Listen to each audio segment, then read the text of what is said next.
오늘 신명기 말씀 그만해도 족하니 라는 말씀으로 하나님 말씀 나눠보려고 합니다. 우리에게는 어떤 목표가 굉장히 중요한 가치로 여겨지죠. 한 해를 시작할 때나 한 달을 시작할 때나 또 한 주를 시작할 때나 심지어 하루를 시작할 때 명확한 목표를 세워서 살아가는 사람들도 있습니다. 목표는 사람마다 짧게는 하루부터 시작해서 보통은 한 해, 길게는 평생을 목표로 살아가면서 그 방향들을 정해놓고 그 자기가 정한 목표가 삶의 원동력이 되기도 합니다. 이 자리에 계신 우리 성도님들도 다 개인적인 목표가 있을 거예요. 한 해를 시작했을 때, 이 달을 시작했을 때 각자에게 주어진 목표, 이 한 주간은 이런 일을 해내야지, 이렇게 해야지 생각하면서 목표하고 계획한 것들이 있을 겁니다. 굳이 내 계획과 목표가 아니더라도 자녀들을 위한 계획과 목표를 마치 내 기도처럼, 내 목표처럼 여기면서 그 뜻이, 그 목표가 이루어지게 해달라고 기도하고 그것을 목표로 세운 분들도 이 자리 가운데 있는 줄로 압니다. 누구나 목표를 달성하면 너무나 좋겠지만 대부분이 우리가 정한 목표에 퍼센티지로 따졌을 때 100%를 다 달성하지 못할 때가 더 많이 있습니다. 대부분 거의 끝에 다다르지 못할 때가 많이 있죠. 저는 어렸을 때 저희 아들 나이 때 진짜 음악을 접할 기회가 너무나 많이 있었어요. 단순하게 그냥 노래하는 노래뿐만 아니라 악기를 배운 사람이 주변에 너무나 많이 있었거든요. 그래서 악기나 음악을 접할 기회가 엄청 많이 있었습니다. 그래서 가르쳐 주겠다는 사람이 진짜 많았어요. 얼마든지 배우러 와라, 배워라. 내가 가르쳐 주겠다. 한 사람에 여러 사람이 있었어요. 그런데 저는 악기를 잘 다루지 못합니다. 피아노 조금 칠 줄 알아요. 조금 칠 줄 알아요. 저 혼자 노래, 남이 같이 부르면 안 돼요. 나 혼자만 부를 수 있어요. 기타 혼자 부를 수 있어요. 남이 같이 부르면 조금 달라져요. 제가 드럼도 베이스도 관악기도 얼마든지 배울 수 있는 기회가 있었는데 처음 시작만 하고 한 두세 주 돈 내고 배우는 것도 아닌데 두세 주 가다가 그냥 멈출 때가 많이 있었습니다. 지금 생각해보면 그것이 너무나 아쉬워요. 그때 좀 배워둘 걸. 이런 아쉬움이 남아요. 이 목표를 이루지 못한 결과는 어떤 거냐면 지금과 저의 마음과 같은 아쉬움, 상처, 미련, 후회, 이런 그 아쉬움의 기억들로 우리의 마음 가운데 그 상흔을 남겨놓습니다. 오늘 말씀이 바로 그런 이야기거든요. 하나님의 말씀하신 명확한 목표가 그 길 위에서 나 혼자만이 아니라 이스라엘 백성들을 위해서 그 이스라엘 백성들을 이끌어왔던 모세의 이야기입니다.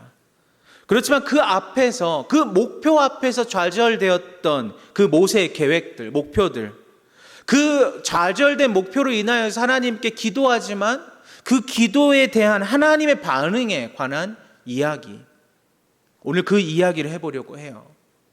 그래서 오늘 이야기의 제목을, 오늘 말씀의 제목을 그만해도 족하니 라고 오늘 본문 말씀 가운데 있는 구절을 뽑아서 말씀의 제목으로 적어보았습니다. 그런데 사실 제가 여러분에게 전하고 싶은 하나님의 말씀의 주제는 무엇이냐면, 한번 따라해 보실래요? 저희 별로 이런 거 안 좋아하는데 한번 따라해 주실래요? 결핍입니다. 뭐라고요? 결핍이에요. 결핍. 결핍에 관한 이야기를 좀 해보려고 합니다. 누구나 겪고 지금도 겪고 있고 앞으로도 우리가 계속 가지고 가야 할 누구나에게 있는 그 결핍에 관한 이야기를 우리가 함께 말씀을 통해서 참 살펴보면서 하나님의 말씀을 발견하게 되기를 간절히 소망합니다. 우리가 오늘 말씀을 나누기 전에 먼저 읽어야 할 본문이 한 가지 있어요. 그것은 민수기 20장 11절에서 13절의 말씀입니다. 우리 한 절씩 교독해서 읽어볼까요? 제가 먼저 하나님 말씀 읽겠습니다.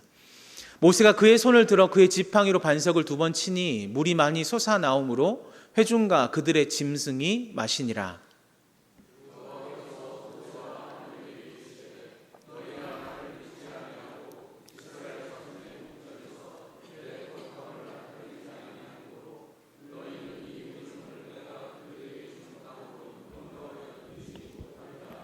함께 읽을까요? 이스라엘 자손이 여호와와 다투었으므로 이를 무리바 무리라 하니라. 여호와께서 그들 중에서 그 거룩함을 나타내셨더라. 이스라엘 백성들이 신광야에 도착했습니다. 그런데 도착했는데 거기에서 문제가 생기죠. 뭐냐면 마실 물이 없는 거예요. 그들이 목을 축일 물이 없는 겁니다.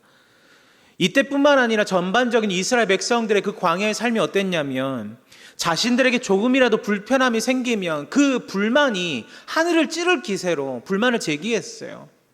이에 대해서 모세가 하나님께 기도했고 그 기도의 응답으로 민수기 20장 8절 말씀에 지팡이를 가지고 내 형 아론과 함께 회중을 모으고 그들의 목전에서 너희는 반석에 명하여 물을 내라 하라. 내가 그 반석이 물을 내게 하여 회중과 그들의 짐승에게 마시게 할지니라 라고 말씀하십니다. 하나님의 말씀대로 모세와 아론은 그 지팡이 들고 백성을 향해 불러 모읍니다. 그리고 10절 말씀 하반절 말씀에 반역한 너희여 들으라. 우리가 너희를 위하여 이 반석에서 물을 내랴 하고 이렇게 이야기합니다. 모세는 분명히 좀 전에 8절 말씀 분명 하나님의 뜻을 들었어요. 그리고 그대로 행하기만 하면 말씀대로 행하기만 하면 되는데 반석에게 명해서 그 반석에 물이 솟아나게 하면 되는데 아무래도 지금까지 지나왔던 삶의 감정 때문이었을까요? 갑자기 감정이 끌어올려서 반석을 그냥 2번 칩니다. 지팡이로. 그러니까 어떻게 돼요? 반석에서 물이 솟아나는 거죠. 그런데 그 일의 결과로 얻게 되는 것이 무엇이냐면 우리가 좀 전에 읽었던 12절 말씀, 모세의 삶의 결과에 나타난 결과가 바로 12절 말씀입니다. 내게 거룩함을 나타내지 아니한 거로 너희는 이 회중을 내가 그들에게 준 땅으로 인도하여 드리지 못하리라 라고 이야기하십니다. 누구에게 하신 말씀이냐면 모세에게 한 말씀이잖아요. 불순종으로 불만을 품은 백성들에게 하신 말씀뿐만 아니라 정확하게 모세에게 하신 말씀이에요. 여러분 한번 생각해 보십시오. 모세 입장에서 한번 생각해 봐야 하는 거예요. 자기가 자기 인생을 바쳐가면서 하나님의 명령을 가까이 하면 죽을 위기도 넘겨가고 사람들의 원망도 참아가면서 그 가나안이 내다 보이는 땅까지 거의 다 이르렀는데 지금 뭐라고 하나님께서 말씀하시는 겁니까? 하나님의 말씀이 이 모세의 머리에 계속 맴돌았을 거야. 내 거룩함을 나타내지 아니한 거로 너는 내가 너에게 준 땅으로 들어가지 못할 거야.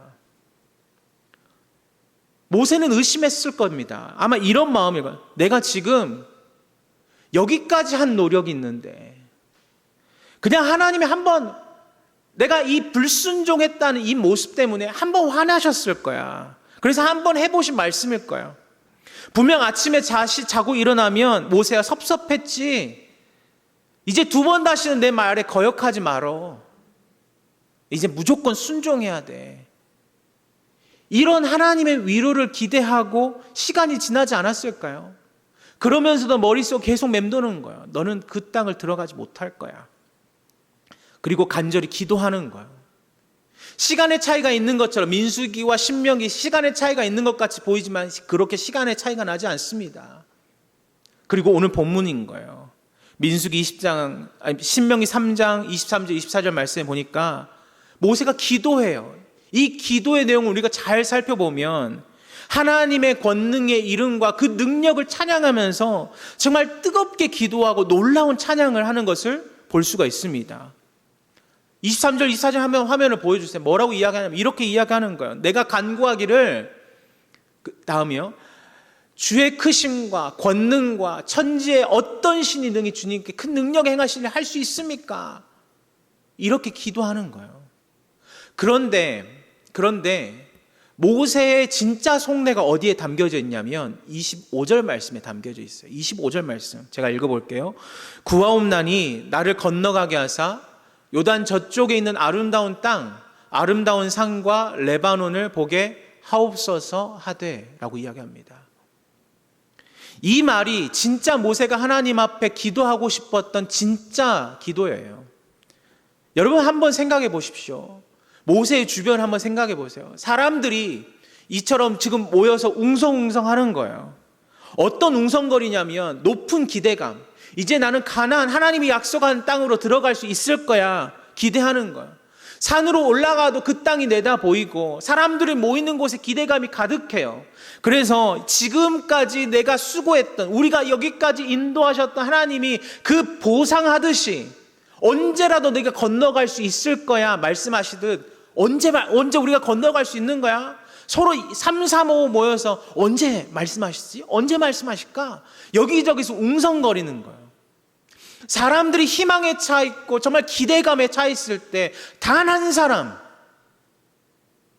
하나님의 뜻을 분명하게 들었던 단 한 사람만, 사람들은 희망으로 가득 차 있을 때 그 사람만 절망 가운데 있는 거예요. 그토록 방황했고 반역했고 거역했던 백성들도 그 땅에 들어갈 수 있다는데 내가 그 땅에 들어가지 못한다고. 그래서 그 희망을 품고, 어떤 희망이냐면 하나님이 지금처럼 좌절과 같은 어려움을 만날 때마다 매번 하나님 앞에 구하였을 때 하나님께서 가장 선한 방법으로 모세의 삶 가운데 인도해 주셨던 것처럼 모세가 기도합니다. 하나님, 내가 하나님께 간절히 구하오나니 나를 건너가게 하사 저 아름다운 땅을 밟게 해달라고 기도하는 거죠. 여러분, 우리가 이렇게 기도한다면, 하나님 앞에 이런 뜻을 품고 간절히 기도한다면 우리 마음 가운데 어떤 기대함이 있으십니까? 응답받기를 원하는 기대함이 있을 거예요. 그리고 가능하다면, 진짜 하나님이 가능하시다면 기왕이면 내가 기도하는 그 기도의 내용대로, 기도의 방향대로 하나님 그 뜻대로 하나님 반드시 좀 이루어달라고 기도하잖아요. 그래서 우리의 물질도 드리고 시간도 드리고 우리의 삶을 드리면서 하나님 앞에 간절히 구하며 기도합니다. 모세의 간절한 뜻을 하나님께서 아시죠? 아시는데 그 모세의 간절한 기도에도 불구하고 하나님이 정말 원하시는, 만족해 하시는 그 언어들을 구사하면서 기도했음에도 불구하고 하나님 모세에게 하신 말씀은 무엇이냐면 26절 말씀, 오늘의 말씀의 제목처럼 그만해도 족하다라고 이야기하는 거예요. 심지어 이어서 하는 말씀이 무엇입니까? 그만해도 족하니 이 일로 다시는 내게 말하지 말라라고 이야기하는 거예요. 여러분, 강한 거절이면서도 완전히 이 다음부터는 이 내용을 차단하는 것 같은 말씀으로 모세에게 이야기하시는 거예요. 누구나 이런 거절을 경험하면, 정말 이 막막한 상황을 경험하면 우리는 어떻습니까? 정말 물을 마시지 못해 고구마만 먹는 것 같은 답답함, 정말 가슴이 답답함을 느끼는 거예요. 어떤 사람은 가슴이 뻥 뚫려가지고 휑한 느낌을 경험하기도 할 거예요. 공허함을 느낄 거예요. 기도했고 간절히 구했고 심지어 그것만 있었던 게 아니라 지나온 삶의 일들도 있었는데 하나님의 음성 듣기 원했는데 지금은 때가 아니니까 좀만 기다려도 아니고 순서를 조금만 기다리면 내가 너를 들여보낼 거야도 아니고 그만해라. 이제 다시는 이 일로 내게 말하지 말아라 라고 이야기하신다면, 그렇게 이야기하신다면 그 다음 우리가 겪는 일이 무엇입니까? 이 일을 이야기해보자는 거예요. 여러분, 우리가 그 일들을 경험하게 되면 그 다음 겪는 일이 무엇입니까? 어떤 이들은 상처라고 이야기도 하기도 하고 어떤 이들은 슬럼프라고 이야기하기도 하고, 저는 오늘 주제처럼 결핍이라고 이야기하고 싶어요. 결핍의 사전적인 의미를 찾아보면 이렇게 이야기합니다. 있어야 할 것이 없어지거나 모자람, 다 써서 없어짐이란 뜻입니다. 모세의 상황을 빗대어서 이야기해보면 있어야 할 것은 무엇입니까? 가나안 입성에 대한 기대감이겠죠. 다 써서 없어지면 무엇이냐면 가나안에 들어갈 수 있는 기회가 없어진 겁니다. 어쨌든 그 내용과 상관없이 하나님의 말씀에 엄청난 상처를 받을 수밖에 없는 상황이에요. 우리도 마찬가지죠. 우리가 계속된 결핍이 발생하면 상처가 되고 이 상처가 확장되면 우울해지고 우울해지면 어떻게 되냐면 결국은 포기하게 돼요. 그런데 우리가 여기서 살펴봐야 하는 것은 하나님의 말씀이, 모세에게 이 말씀이 그냥 3장에서 너는 그 땅에 들어가지 못할 거야 하고 그만하시는가? 그렇지 않다라는 거예요. 민수기 20장부터 신명기 전체의 말씀 가운데 하나님이 모세에게 계속해서 너는 그 땅에, 그 가나안의 약속의 땅에 들어가지 못할 거야. 한 번만 말하는 게 아니라 5번, 6번, 7번을 말해요. 계속해서 강조하시고 반복해서 이야기하시는 거예요. 여러분, 모세가 노년의 나이여서 그런가요? 그렇지 않아요. 신명기 34장 7절 말씀 보니까 모세가 죽을 때 나이가 120세였으나 그의 눈이 흐리지 아니하였고 기력이 쇠하지 아니하였다라고 이야기해요. 죽을 나이가 되었는데 그때에도 눈도 흐리지 않고 기력이 쇠하지도 않았다고 이야기합니다. 몸이 약해서도 아니고 가나안의 공간이 좁아서도 아니고 오직 한 가지, 모세가 그 하나님의 명령에 거역했던 그 한 번의 불순종으로 인하여서 하나님이 들어가지 못한다 라고 이야기하는 거예요. 아주 예전에 제 아내가 아침에 말씀을, 이 본문을 그대로 묵상하고 저에게 찾아와서 했던 이야기가 생각납니다. 뭐 큰일인 줄 알았어요. 근데 저희가 와가지고 이렇게 이야기하는 결론은 이런 거예요. 내가 모세였다면 섭섭했을 것 같아. 우겨서라도 들어가고 싶을 것 같아. 맞아요. 섭섭하죠. 어떻게 해서든지 들어가고 싶죠. 아니, 발 한번 밟는 게 뭐 그리 아픈 거라고, 잘못된 거라고. 밟고 싶죠. 내 노력으로 해도 안 되는 모자람이라면, 다 써서 없어지는 그 부족함이라면 채워도 어떻게든 채워서 그 일을 해결하려고 하는 것이 우리의 목표입니다. 한 해의 계획들이 그런 거 아닌가요? 평생의 목표가 다이어트인 사람이 있잖아요. 마치 저인 것처럼 웃으시는데, 맞아요. 저 같은 사람이에요. 살 빼기를 원하는데 여전히 제자리인 것 같은 그런 것과 비슷한 거잖아요. 아무리 해도 여전히 제자리인 것 같은, 그게 우리의 모습이에요. 우리는 다 그래요. 채운 것 같지만 믿는 자나 믿지 않는 자나 채워지지 않아요. 여전한 결핍을 경험합니다. 그런데 하나님이 뭐라고 말씀하셨어요? 그만해도 족하다. 그만해도 족하다라고 이야기하는 거예요. 그렇다면 하나님이 왜 그렇게 모세에게 말씀하셨을까요? 이 일로 다시는 내게 말하지 말라라고 하신 진짜 하나님의 본뜻이 무엇일까?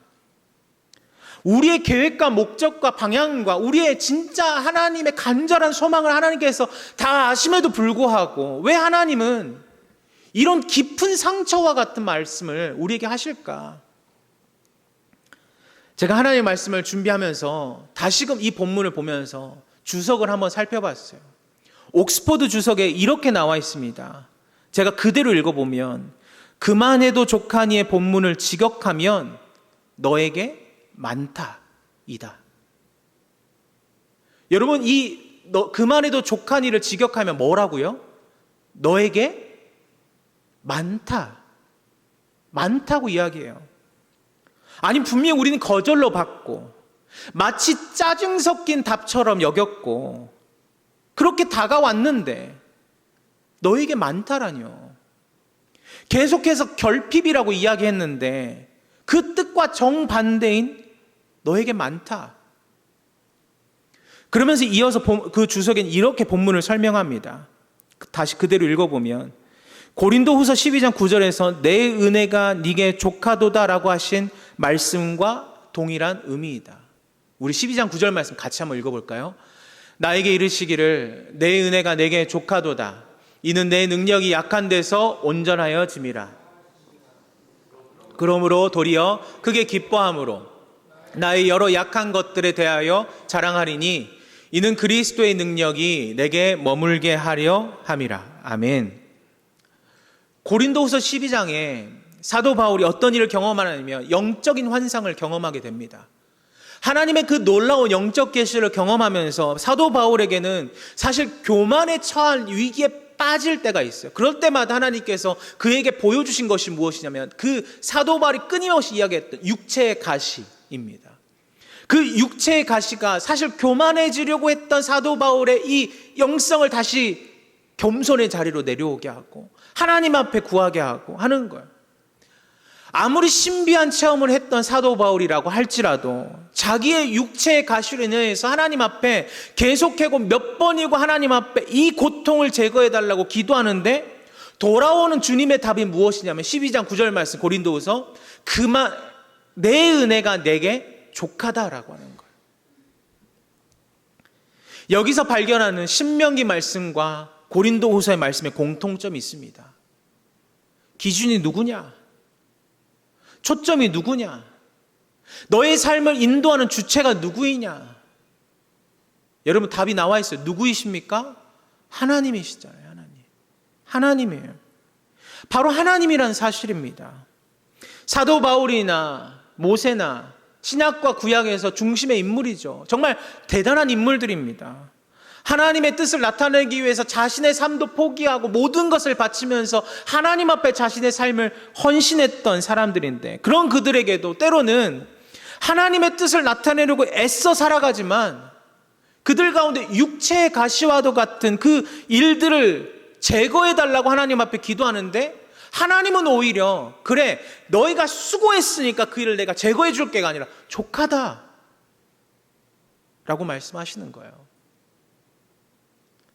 인간의 시선으로 보면 우리의 시선으로 보면 너무나 섭섭한 것이 당연합니다.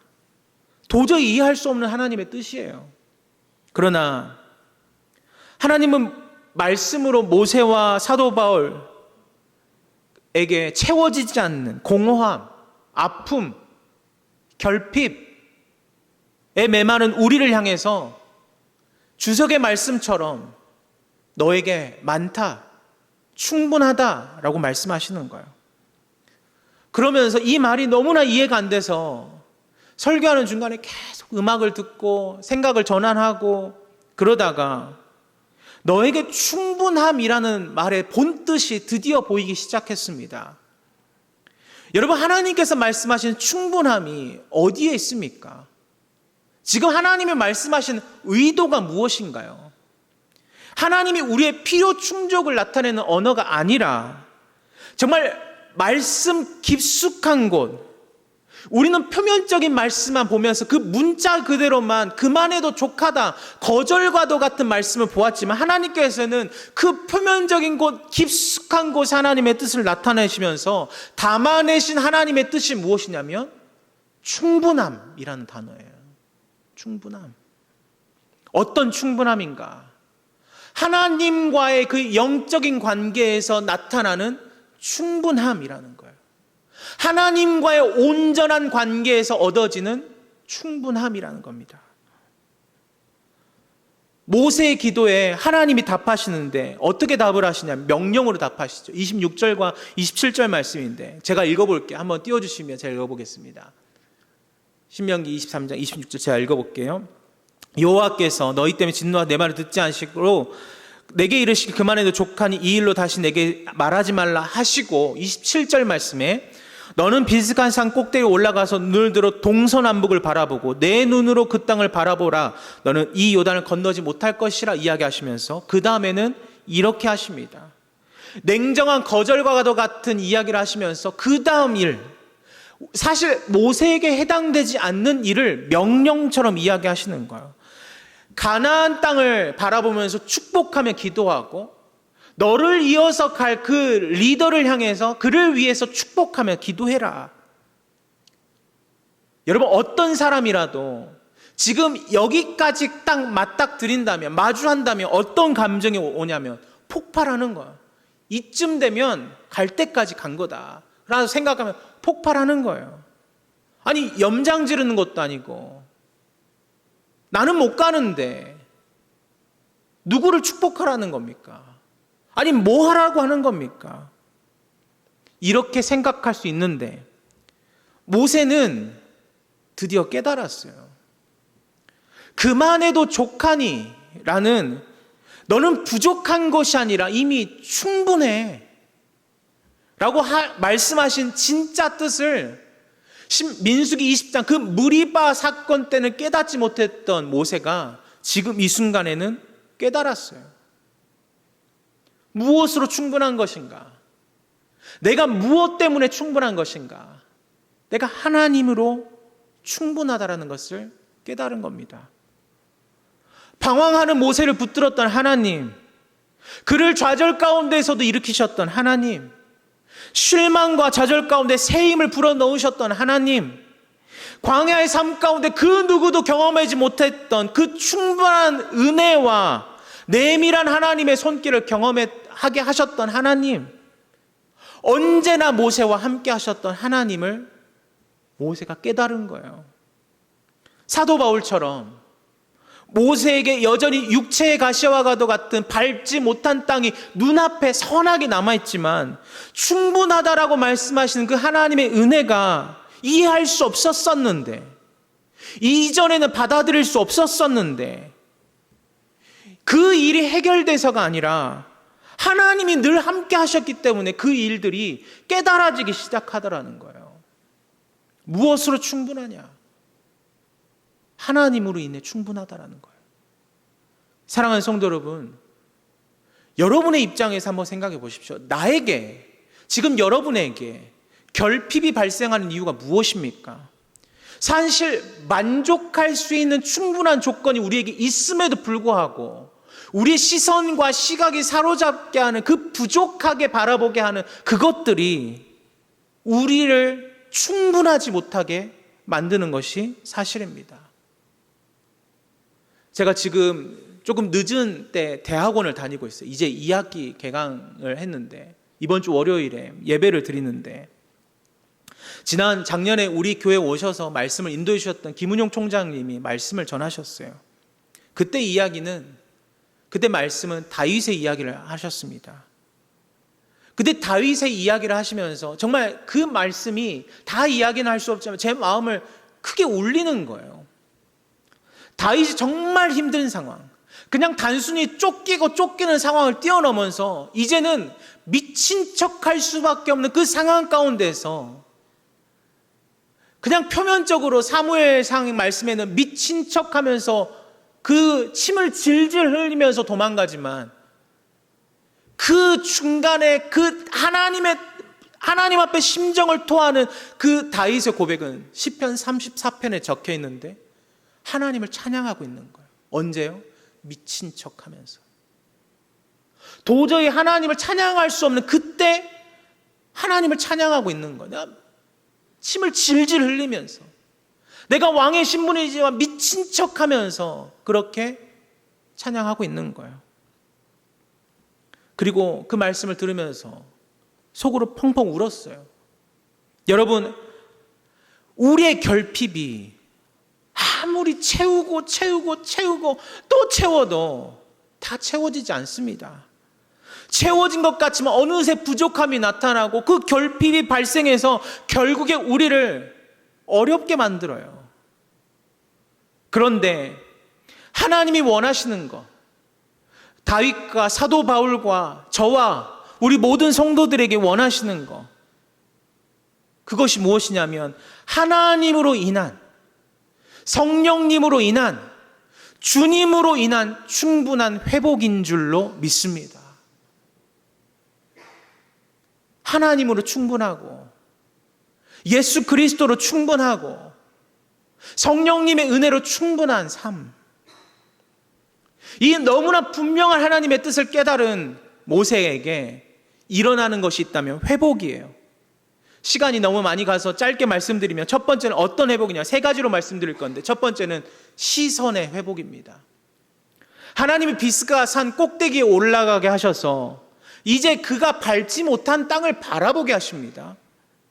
지금 모세가 바라보고 있는 그 땅은 어찌 보면 자기에게는 아픔과도 같은 땅이에요. 왜냐하면 밟지 못하잖아요. 하지만 눈을 들어서 하나님의 뜻을 깨닫고 눈을 들어서 멀리 저 땅을 바라보는 그 순간에 그 인생 가운데, 나의 여정 가운데 나에게만 함께 하신 하나님이 아니라 백성들을 통해서 이루실 하나님의 그 역사, 하나님의 뜻. 그게 어디서 깨달아지는 거예요? 좌절 가운데서. 그 좌절의 끝자락에서 하나님을 말씀을 깨닫게 하시는 거예요. 물론 내가 그 땅을 밟을 수 없지만 비스가 산 꼭대기에 올라가서 이제 내가 내려다보는 이 땅 동서남북을 바라보니까 이전에 자신을 애워쌌던 그 수많은 사람들이 기대감에 웅성웅성한 줄 알았는데 다시금 자세히 살펴보니까 내가 그들을 잘못 본 거였어요.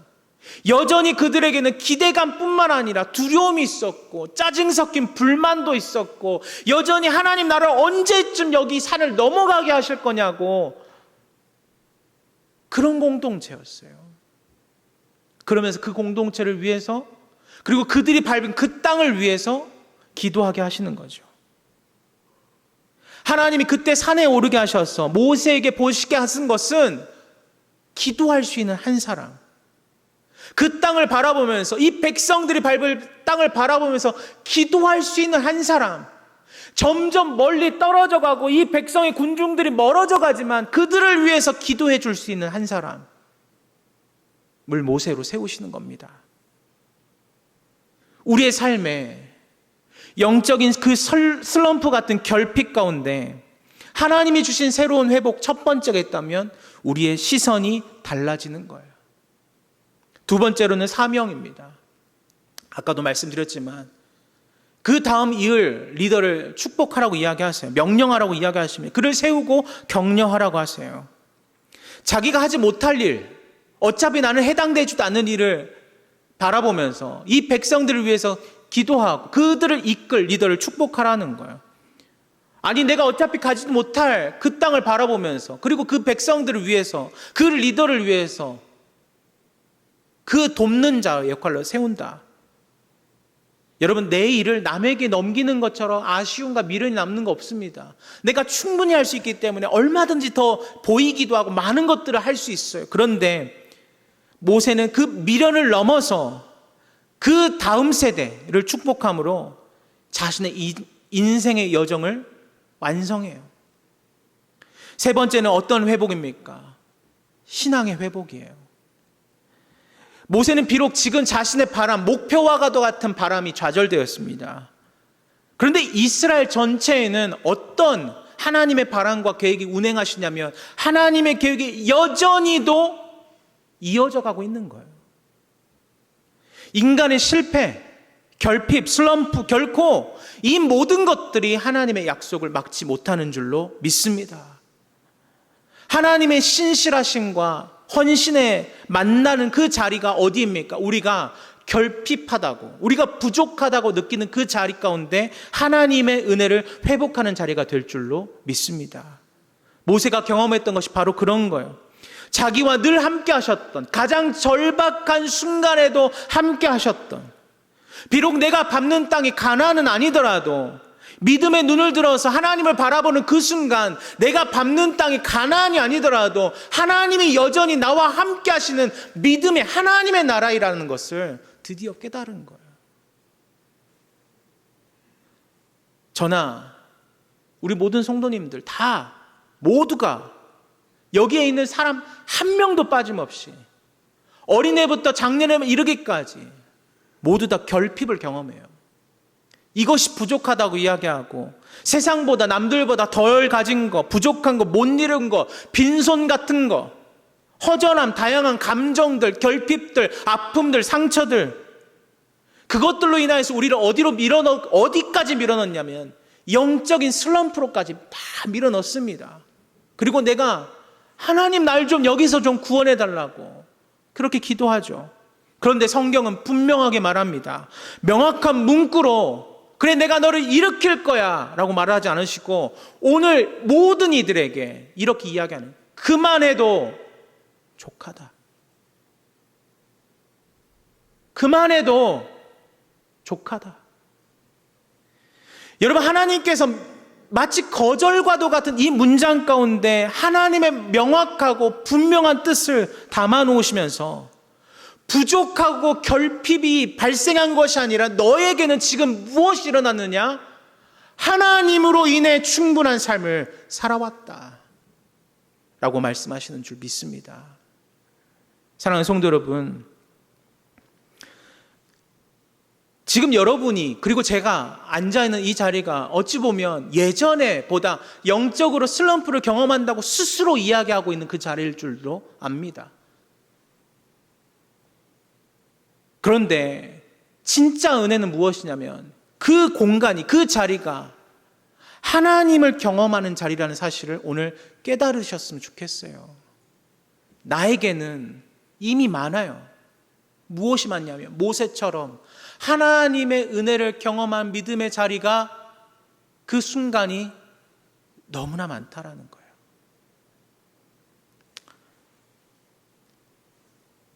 하나님의 회복은 어디에 있냐면 우리 인생에 완전히 극적인 반전에 있는 것이 아니라, 인생 역전이 아니라 하나님이 나를 붙들고 계신다, 하나님의 약속을 거두지 않고 계신다 라고 말씀하시는 우리 신앙과 믿음의 회복, 확신인 줄로 믿습니다.